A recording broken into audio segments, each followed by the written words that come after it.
अस्सलामु अलैकुम वरहमतुल्लाहि वबरकातुहू। अल्हम्दुलिल्लाह आज एक बेहतरीन अंदाज से वेतन चरला में प्रोग्राम हुआ है। वो प्रोग्राम में जो फ्लेक्सें कई फ्लेक्सें हैं, उसमें से सिर्फ 2 फ्लेक्सें के बारे में मैं जिक्र करना चाह रहा हूँ आपको।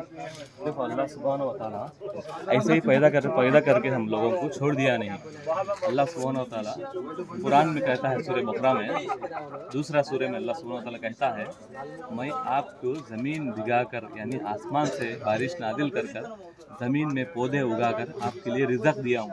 देखो, अल्लाह सुब्हानहू व तआला कहता है, उसी के मुताबिक रिज़्क़ दे रहा है हमारा। और रिज़्क़ देने के बाद अल्लाह सुब्हानहू व तआला क्या कहता है, वमा खलक़तुल जिन्ना वल इंसा इल्ला लियअबुदून, यानी मैं पैदा करने का मेन मकसद इंसान और जिन्नातों के लिए सिर्फ मेरी इबादत के लिए बोलता है।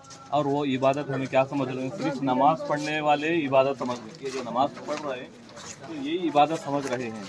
नमाज़ पढ़ना ही इबादत नहीं, उसके अलावा कई चीज़ें इबादत है। जैसे बूढ़ों को, कमज़ोरों को हमें सहारा बनना, ये भी एक इबादत है। वैसे ही सदका खैरात करना, सदका करना, अल्लाह के राह में देना, ये भी एक इबादत है। वैसे ही यहाँ पर देखेंगे तो रोड के ऊपर आप एक पत्थर गिरा हुआ है, उस पत्थर को हटाने का काम भी इबादत है। आप भूखा पेट भर के खाना खाए बगैर सो रहा है, हम पेट भर के खा के सो गए, हम मुसलमान नहीं। अल्लाह के नबी जनाब मोहम्मद रसूलुल्लाह सल्लल्लाहु अलैहि वसल्लम ने फरमाया, लिहाजा हर काम जो अल्लाह के नबी ने सिखाया हमारे को, वो काम करना भी इबादत है। गरीब को मदद करना भी इबादत है।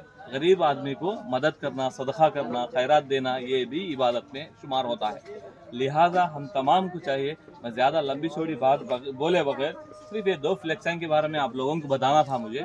ये 2 फ्लेक्सन का मेन मकसद, मेन मतलब यही है, अल्लाह तबारक व तआला हमको पैदा किया है, ऐसा ही नहीं छोड़ा है, हमारे रिज़्क़ दे रहा है, बारिश नाजिल कर इस ज़मीन के ज़रिए से अनाज उगाकर हम लोगों को रिज़्क़ दे रहा है। हर एक चीज़ का एक मकसद है, वो मकसद हम लोगों को पूरा करना है। वही बोलता है अल्लाह सुब्हानहू व तआला, तुम्हारा पैदा करने का मेन मकसद, वमा खलक़तुल जिन्ना वल इंसा इल्ला लियअबुदून, मैं पैदा किया हूँ, करने का मकसद मेन यही है, मेरी इबादत करो। ये बोल रहा है अल्लाह सुब्हानहू व तआला। हमारे को चाहिए कि हमें अल्लाह की इबादत करें, जिसने हमको पैदा किया है उसकी इबादत करें, और जो इबादत नहीं कर रहे हैं उनको इबादत की तरफ लाने की कोशिश करें। जज़ाकल्लाहु खैर। अस्सलामु अलैकुम व रहमतुल्लाहि व बरकातुहू।